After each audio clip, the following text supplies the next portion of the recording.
r/askreddit by Planet Reddit. Serious, what is a seemingly harmless parenting mistake that will majorly duck up a child later in life? Anytime a child is playing with a child of the opposite gender and they respond, "Oh, who's your boy or girlfriend?" that shit completely stopped me from even speaking to girls until damn near high school. I just saw this happen in front of my eyes not too long ago. My aunt started teasing my 12-year-old cousin because she found out that a girl he was friends with had a little crush on him. Well, that friendship ended right then and there. My cousin was obviously super embarrassed. Of course, my aunt made the big announcement in front of a bunch of people. I was so mad at my aunt. Like, what the duck did she expect? Being overprotective as a parent? Or just not listening to your children? To tag onto that, never treating your children as adults. My girlfriend is 23 and despite being entirely independent of her family, her mom treats her like a child still. As in too immature to make her own decisions. Inferior to her / not equal, she was recently told to learn her place. Invalid in feelings, emotions, etc. This invalidates her self-worth, her opinions, her views and stances, etc. It's wildly damaging and extremely toxic. She can't hold an adult conversation with her adult daughter, and it's extremely frustrating. Discouraging them from asking questions. Yes, it can be annoying to keep hearing "but why daddy, mummy?" But I've met far too many adults who admit they stopped asking questions because as a kid their parents would shut them up or be like, "There she goes asking questions again." Inquisitive minds need that fostered. Another good strategy to help develop creativity and problem solving while not shutting down the questioning is when your kid asks you a question, ask them, "What do you think?" Or "Why do you think it's that way?" Especially if it's something that doesn't have a factual answer.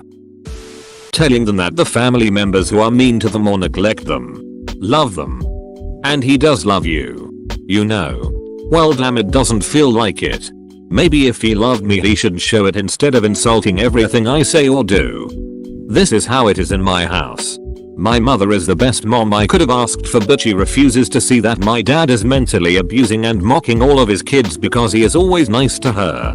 She says friends will come and go. Family lasts forever. But what is the point of having a family member forever when they're the last person you'd like to have around? Never showing up for events. I remember my parents didn't come to most of my chorus concerts. It really sucked to see my classmates' families cheer them on while my parents were absent. I brought home one of my chorus program papers to show my parents and I found it in the trash the next day. I was sad because I wanted to keep it, but seeing it in the trash, I didn't want it anymore. Edit. I love my parents and I don't blame them for not showing up. They are small business owners and it was hard for them to find people who could work for them whenever I had concerts or anything. It still hurt though. Also, the replies to this are very sad. I'm sorry that a lot of you guys went through similar experiences. Second edit. Also, my mom is a clean freak. She'll discard or move any stray papers laying around. She probably didn't think much of it. She might not have even realized what it was. She can't read English that well, it's a third language. After I told her, she apologized to me. So it's okay. I thought I should add that my little sister and grandma would come to them, but my relationship with my grandma isn't great. It's just not the same as having your parents there, if that makes sense. Creating an environment where you tell your kid their feelings aren't valid just because they aren't the same as yours or your kid processes their emotions differently than you. Angrily telling your kid they are too sensitive, dramatic, theatrical, hormonal, etc. is just going to mess your kid up and encourage them to bottle emotions up to avoid upsetting you. And is going to lead to major communication issues. Also, constantly pushing an intelligent or self-motivated child to work harder and harder and do better. But you're setting your kid up to be a perfectionist, which can be incredibly damaging to his or her mental health in the long run. When I was 4, my parents adopted a kitten. Of course, I had never seen anything quite so delightful before and I could barely keep my hands off the little fur ball. So about 2 or 3 days passed. I get up in the morning and walk out and ask, "Where is the kitten?" And my parents told me that he died, implying that my roughhousing had killed it. I was terrified to touch an animal for several years thereafter. In fact, they had simply given the kitten back to the people they got it from. This is a cruel thing to do to anyone. I am appalled just reading this. This made me so sad. Not having them do chores. My parents pushed me to be academic, so doted on me hand and foot as a kid to make more room for study. When you're too young and stupid to know any better, you think it's a blessing. When I moved out to uni, I didn't really know how to clean. When to clean. What to clean with. How to wash clothes. How to get them dry, etc. The only thing I could do is cook and binge drink. That's no way to bring up a kid. And it's a steep learning curve doing all that stuff for the first time in your early 20s. It sounds like a super lame answer. But make sure every kid does their fair share of chores. I did have to do chores. But I couldn't make any decisions for myself. Then all of a sudden they thought I was just going to do everything right with no experience. So I can see how that would really apply to more tangible things too. Kids have to do to learn. Don't smother your kids. My mom quit having her own life the moment my brother and I were born. She was an incredibly devoted and loving mother, was very kind to us. But when we were born, she stopped having friends. Did not work. And was home every single day from when I was born to when I moved out in my early 20s. She was very easy to upset because she had no other source of self-esteem, and anytime I screwed up, and I screwed up a lot, it was as if I had levied a very personal attack against her. In the last 5 years or so before I left, I don't think we had a single conversation that didn't drive her to tears, and I promise I wasn't that bad. I constantly felt cornered and stressed and fell into depression as a defense mechanism. And she took my resulting lack of performance very personally, creating a very treacherous cycle that was only broken when I enlisted and finally got away. To this day, I often feel like I'm a bad person who failed to live up to her love. Holy shit. It's like I wrote this. Sorry to hear you're going through the same thing. I started seeing a counselor and she really helped me to process the issues I have because of my enmeshed family. Saying I don't care who started it. I grew up with friends whose siblings would target the one with the bad temper, provoke them into a rage, then cry and play victim when they got slapped. In this case, it does matter who started it. A parent has to make it clear that violence isn't okay. But neither is provoking someone into said violence. It doesn't matter that said person never hit or kicked while their sibling did. They never would have gotten hurt in the first place if they didn't encourage the aggression to begin with. Children are clever and will find loopholes in their parents' rules. Parents need to be better and snuff out that kind of BS when it starts. If they don't, they'll raise a manipulator and a scapegoat. One will use them and one will resent them. It's a lose-lose all because of a simple rule. My parents always told me that they didn't care about justice. They cared about peace and quiet, and life isn't fair. So I believed them. So since life wasn't fair and all they cared about was peace and quiet, I didn't tell them things or ask for help. I was afraid to yell for help when I was stuck on the porch for hours. They like to tell this as a funny story now. Lol, what a dumb kid. But it's awful for me because I just remember being stuck and in pain and yet too scared of my own parents to call for help. There was no point in telling them things either. Like being molested. And now as an adult my parents are all like, oh but we just wanted you to be quiet, we didn't mean it. No, you did mean it. That is exactly what you meant and that's exactly what you said. You wanted me to be quiet no matter what. Quiet. That was the only thing that was important to you. The belief that they won't remember because they're young. I remember. I don't quite remember all the words my mom said to me. Or all the specific things she did to me when I was younger. But I remember how she made me feel. That doesn't go away. They may forget what you said, but they will never forget how you made them feel. Cole W. Buna. Pretty much telling you that whatever activity that you enjoy doing is annoying or dumb. I used to love to sing. I was in chorus and would play my favorite songs over and over to learn the words. Not only did my sisters tease me for it, but my parents told me to shut up constantly. So I stopped singing. I must have been terrible. Right? I sing when I'm alone. Or jokingly with some friends. What really broke me was when I went to visit everyone for the holidays and my sister said that she was surprised I never pursued singing since I seemed to love it so much when I was younger. I nearly started crying and had to bite my tongue so I wouldn't scream at her for being one of the reasons I stopped. It's always funny for the ones doing the teasing, but it actually hurts the ones being teased. Especially when it's coming from people who are supposed to love you. I won a scholarship for singing while I was in primary school. Private lessons twice a week. One day my dad stopped taking me, saying he couldn't afford them anymore. At the time I didn't know the lessons were already paid for from the scholarship. My arsehole father thought it was lame and the lessons were useless. Man. There's stories of physical and emotional abuse littered all over this post. But this just hurts so much to read. It's just such an unnecessarily cruel thing to do. I'm really sorry you had to make these memories. I hope you can turn it into a positive way of thinking by avoiding this type of behavior at all cost. Best to you. Not stopping when your child says stop. Whether it's teasing, or tickling, or resting. Kids who have parents that don't respect their boundaries always seem to end up being the biggest dongs and bullies because they've learned they don't have to respect other people's feelings. My dad would squeeze my knee to tickle me. But it would quickly turn painful and he wouldn't stop until I cried. I would beg him to stop but he wouldn't until it got to that point. That's not tickling. Never telling your child that you were wrong and that you're sorry. Just never once occurred. My father never once said I'm sorry to me. He was human. There were plenty of times he should have. My kids have heard from me plenty. Once my brother was sent to his room by my dad after they got into an argument about something stupid. I used Google to prove my brother right and we both were grounded for being disrespectful. Until he found out we were actually right, he never ungrounded us until the week was over and only told me he was wrong. Moral of the story: being right is disrespectful. I remember several occasions when my father would accuse me of doing something I shouldn't have.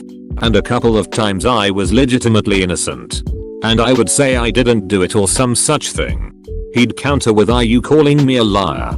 And I was pretty much ducked after that. There was no way I was going to get out of whatever punishment was heading my way. Dad was always right. Even when he wasn't. Getting them involved in problems they have no control over. My parents felt the need to keep me in the loop regarding our pending foreclosure and argue in front of me over which one was to blame when I was 10. What possible reason is there to share that with a kid? I barely slept for months. I was convinced the cops were gonna bust in at midnight and throw us all outside. On the flip side, let your kids know if the family is facing an eviction. I was the only one home when the marshals came. Of course. My situation was more like my dad saying to me, "We're gonna lose our house because your mother won't pay the bills. Isn't she awful?" Not following through with your promises. If you told your child you were buying ice cream tomorrow in the hopes that they'd forget and the next day when they ask you tell them no, they'll see you as unreliable.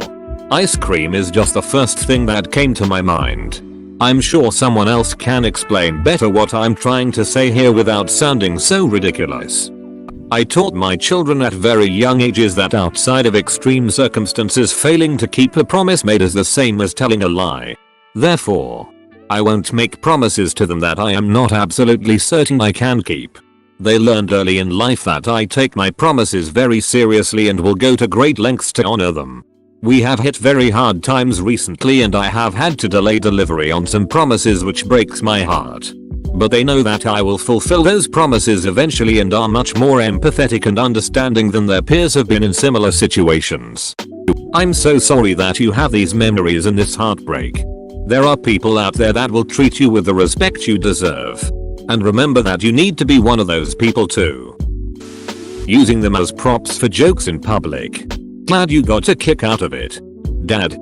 My dad challenged me to a drinking contest in front of his friends when I was 16. I'm a tiny petite girl, and because I always wanted to impress him, make him proud, I agreed. He made me drink jajabums until I threw up and took a photo of my face in the bowl and texted it to all of his mates. They were also my work colleagues at the time. Oh, and the first time he ever introduced me to alcohol at 14 years of age, he made me do shots of Sambuca shot for shot with him. For some quality time with dad. Mum had to take me to the bathroom to be sick and put me to bed. I recently witnessed a similar mentality at a friend's adult party with a nephew. It felt really awkward as a guest to witness the attitude, and I wasn't laughing or approving. This attitude is so bad. I hope you tell your dad not to share photos of you without your permission, especially now you're old enough to speak up. And simply learning to say no is an important skill in life. Good luck. Sticking through a toxic ducking relationship for the kids. It doesn't help. Part ways. Be good parents. Spend quality time together with the kids. But don't stay together and ducking hate your lives under the guise of it being for the kids. We pick up on your shit. It's a terrible example to set. Well, realistically, it'd be a helicopter parent. You always want to look out for your kid, right? Make sure they're not doing things they're supposed to do. Walk in without knocking. It ruins a relationship with a kid because even though you have a sense of privacy, the kid doesn't and will always paranoid of anyone entering their room without warning. It ruins a kid. Would my mom let me do this? Is she okay with it? My parents were helicopter parents. I was not allowed to lock my bedroom door. My mom listened in on my phone calls, this was in landline phone days, and went through my personal belongings when I wasn't home, including reading the notes that friends and I passed in school. I wasn't allowed to talk to boys or date, I'm female. Doing this only prevents your children from learning how to form healthy relationships. You should teach your children how to do things, such as date, in a safe and responsible manner, rather than ban it. I wasn't allowed to have friends over or go over to other people's houses my entire childhood. Then I turned 18 and my parents were flabbergasted at my inability to socialize and lack of friends. Telling your kid they are always a winner. We love our kids and want them to feel special. But it's setting them up to be disappointed later in life when they find out not everyone can win. Let them feel the disappointments early on. And teach them it's okay. They'll grow up better able to handle the stresses of life. I always hated playing games with my younger brother for this reason. It was always let him win. He's 7 years younger. Whenever I get told that with my sisters, I always say no. I'm not gonna let them win. They won't get any better if I just let them. Now my oldest sister can actually beat me sometimes. So it definitely pays off. Telling kids they have to finish their plate. Sometimes there's too much food. I was overeating for years and it took a lot of work to break the habit and shed the extra weight. Treating your young child as a friend you're venting to. It's extremely traumatic to be your parent's diary. There's a thing called covert incest, grossest name ever. Covert incest, also known as emotional incest, is a type of abuse in which a parent looks to their child for the emotional support that would be normally provided by another adult. NM Wikipedia org link. Hey, can you please give an example of this? Is it like sharing serious family problems with a young child, or is it something else? The saddest part of this question is that my mom had done so many things that everyone is saying is bad, not hugging, praising, telling me to suck it up, etc. So let me give one that I feel would have helped me out growing up. Do not be afraid to admit when you are wrong or when you make mistakes to your child. My parents would go out of their way to justify any mistake they made and make it seem as if they were right no matter what the situation was. Gave me a pretty messed up view of right and wrong, as well as learning from mistakes. But was fixed by my grandma. It's a long story that I don't want to get into right now. Edit. Row. 11k and silver on my first ever comment, and it pertains to my shitty childhood. Tie, but on a serious note, I want to reiterate the importance of not only advice, but the consequences of not taking said advice. My parents never congratulated me on good grades, doing the right thing, etc. They would only say that's what you're supposed to do or you better keep it up, and threaten me if I didn't live up to their expectations. So now, as an adult, I'm insanely suspicious and at the same time worried of people complimenting me or congratulating me for anything I do. My parents won't ever address anything specifically. They just say we did the best we could with what we had at the time, but they really didn't. But because they are giving that blanket answer that allows room for mistakes but not responsibility, we can't ever talk about it. And sometimes they just flat out lie and reinvent history from my childhood and teenage years to make themselves look better. Sometimes I feel like they really believe their own rights. Sometimes I feel like they really believe their own rights. They likely do. It's a feature of human memory. I grew up in a very strict Asian household. My parents were very strict on the never wake us up policy. To this day I get very anxious and refuse to wake people up, in fear of being yelled at and locked in a closet. I'm 22 years old. Jesus. Locking kids in a closet is cruelty. Lol shit, I'm a different Asian and I can corroborate that my parents and that dude in the comment above's parents were using the same notes because I ended up locked up in a closet. And let me tell you, from the perspective of the child, that experience is very scary. It's quite terrifying, and on top of that, you as a kid are aware of your small size and helplessness before anyone bigger than you, basically everyone. So by forcing something, like being placed somewhere you can't escape from, triggers an instant panic response that I don't think grown-ups understand the magnitude of that response and its impact on the psyche. From the perspective of these parents, the child is merely upset by the punishment. That is where they have gone horribly wrong and show that they lack the capacity to empathize with the thoughts and feelings of a child. Edit. This thing is getting a bit more attention than I thought. I wanted to be a little more detailed into what happened because just calling it locked in the closet isn't really close to painting an accurate description. I had my hands and feet tied on a child-sized wicker chair and I was gagged, then placed in an empty bedroom while my folks pretended to leave the apartment. Not having a life of your own beyond being a parent. Your child isn't responsible for your happiness, you are. If you build your entire sense of self-worth around your child, there's a good chance your child will grow up to resent the pressure too. You're setting an example for them to be codependent in their own relationships. Treating crying as if it's something only weak people do. My dad in particular used to yell at me for crying, which only made me cry more, which made him yell more. And you get the point.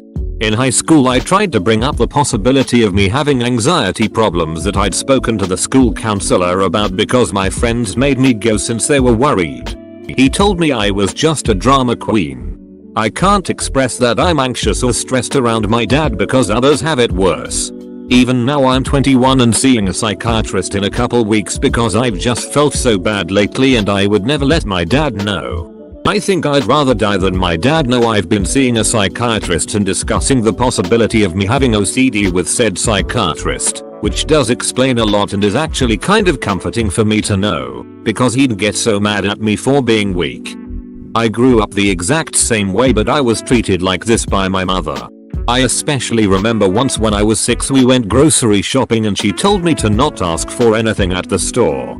So we get our groceries and we are leaving the store and I spot a little ice cream stand, so I ask if she can buy me a lime ice pop, and the next thing I knew my mouth was bleeding. She had slapped me so hard on my mouth that she busted my lip.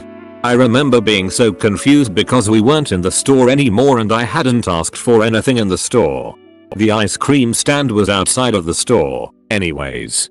I immediately started crying and freaking out from seeing blood, so she pulled me to a little alleyway where there was no one around and starts to slap me, pull my hair, laughing that I'm freaked out by blood, taunting me, and says that the only way she's going to stop is if I stop crying because crying is for weak people. I remember biting my already busted lip so hard to stop myself from sobbing, and I just covered my face with my hair the whole way home. That was the last time I cried in front of her up until about 3 weeks ago. I'm 21 now. But let me tell you that crying, letting my feelings spill out in front of her, was definitely one of the hardest and most empowering things I have ever done. Giving in to basic human emotion is not weak. Seeking help is not weak. I don't know you, but I'm extremely proud of you for seeking help, and I am so sorry you've had to go through this. Edit. Thank you so much for the silver kind stranger. And to everyone being so kind and understanding in the comments. Jesus Christ. That's horrible. I really hope you're doing better now. No one deserves to be treated like that. Thanks for watching. Subscribe for 3 videos a day.